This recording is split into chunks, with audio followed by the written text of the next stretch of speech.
Welcome to the Niche Podcast, your weekly rundown of the biotech, clinical research, and life science industries.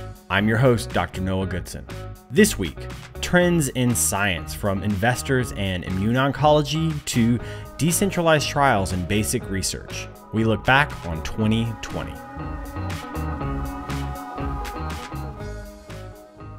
"2020 has been a fascinating year across the science world. Huge transitions have occurred in typically cumbersome fields, and there have been winners and a few losers. However, the suite of healthcare-associated industries as a whole have done very well. There are a lot of simple and complex reasons for this. For example, heading into this pandemic, there were a lot of investors with cash stockpiles in need of investment.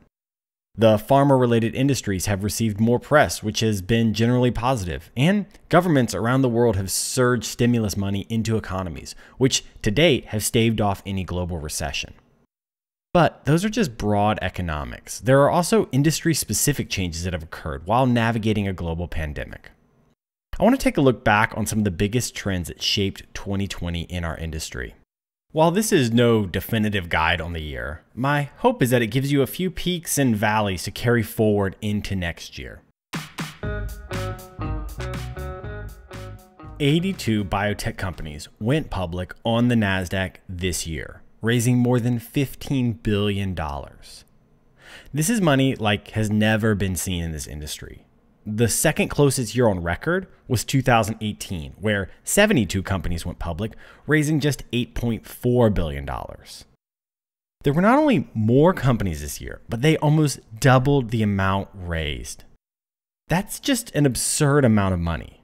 But keep in mind, there were also billions raised in private and venture capital. Money flowed into the industry.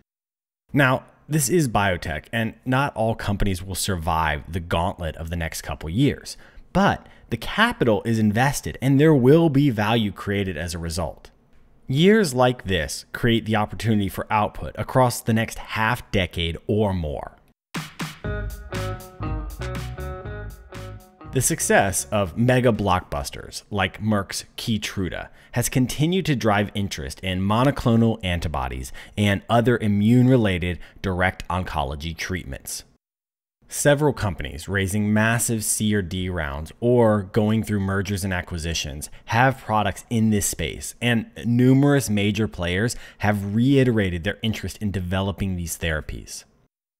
I doubt every top 50 biotech company thinks they'll win in the PD-1 inhibitor space.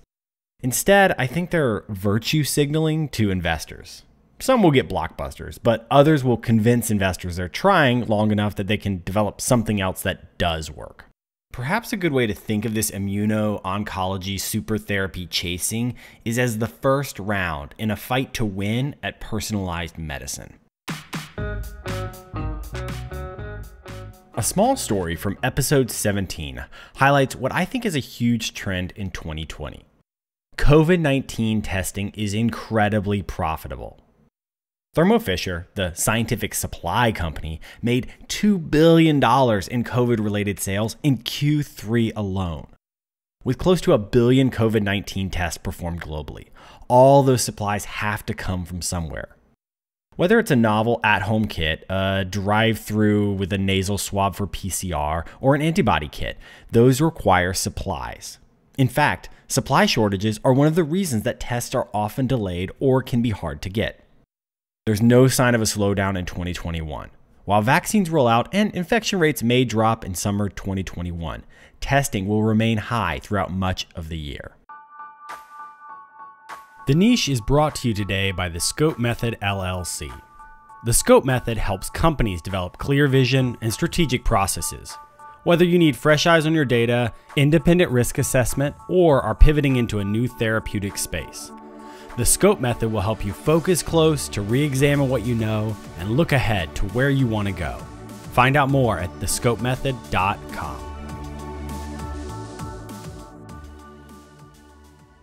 Decentralized clinical trials have been a catchphrase in the CRO world for years. However, they've historically been sparsely implemented. 2020 has likely changed that forever. Major companies like Covance came out and said, in effect, We're building our whole business model around decentralized trials. The pandemic accelerated two major factors that allowed this to happen: consumer readiness and institutional regulation. The consumers of clinical research, being both the public who volunteer and participate and the sponsor who wants the product to succeed, have been drafted into a world where a more decentralized remote model has a greater appeal than an in-person model. By not seeing participants, risk is decreased rather than the other way around. Centralized hubs, like major research hospitals, have been on hardcore lockdown, and getting people in the doors for an unnecessary visit is harder than ever. Alongside these changes, new guidance from the FDA allowed trials to shift midstream if needed to continue during the pandemic. While the largest players are not likely to go fully decentralized like Covance soon, expect this trend to be implemented in force in 2021 and beyond.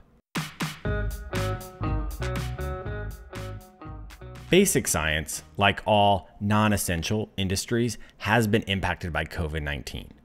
Significant portions of basic research are completed at research institutions and universities in the US and Europe. These institutions are largely conservative in their responses to crisis, meaning significant social distancing protocols and delayed opening as a result of the pandemic. While large portions of a scientific workflow can be completed from a distance, writing, reading, and designing experiments, there are major time-consuming portions that happen at the bench. Any in-person collaborative project will have seen delays, and the natural exchange of ideas that happens through non-socially distant science is a huge part of what drives innovation. It's often scientists brainstorming over lunch or at a happy hour that drives eureka, not a genius in an ivory tower. Through personal relationships, it's my impression that basic scientists worked through a backlog of papers that needed to be edited and submitted, and then rolled up their sleeves and rewrote some major grants. After that, the delays began to really kick in. Some fields that require isolated work did fine, but more collaborative projects suffered in unpredictable ways because of interactions that just didn't happen. My guess is there will be a dip in basic research productivity that won't be felt. It'll just be a slow slope down and then back up again. Real economic loss of productivity happened, but because this change is so broad and so decentralized, it'll be hard to pinpoint.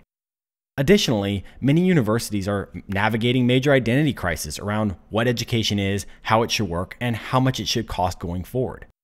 And don't be fooled. These crises in identity, specifically the financial kind, will have real and lasting implications for the research labs at these institutions. Counteracting this loss may be a renewed public and congressional interest in supporting basic science research. More than any other single word, I believe 2020 acted as an accelerant on pharma-related industries. Yes, some specifics completely changed, but much of what has happened has pushed business models forward in a direction they were trending. More opportunities for remote work, flexibility for workers dealing with families, and increased digital communication across the space. Cumbersome and slowly evolving institutions like the FDA showed a robust transition into this new time, rolling out improved guidance for remote trials and creating generally sensible guidance for test kits, therapies, and vaccines. The movement into decentralized clinical research gained real traction, with companies like Covance saying that this will define their model going forward. At the early stage, billions and billions of dollars in capital have been raised by early and mid and late stage startups, and more than 80 companies have gone public in the space, an unprecedented number. Investors have a solid interest in midterm investments in biotech, not just short runway technology companies. In basic science, preprints are now getting national news coverage, and clinical trial design is discussed openly in public spaces.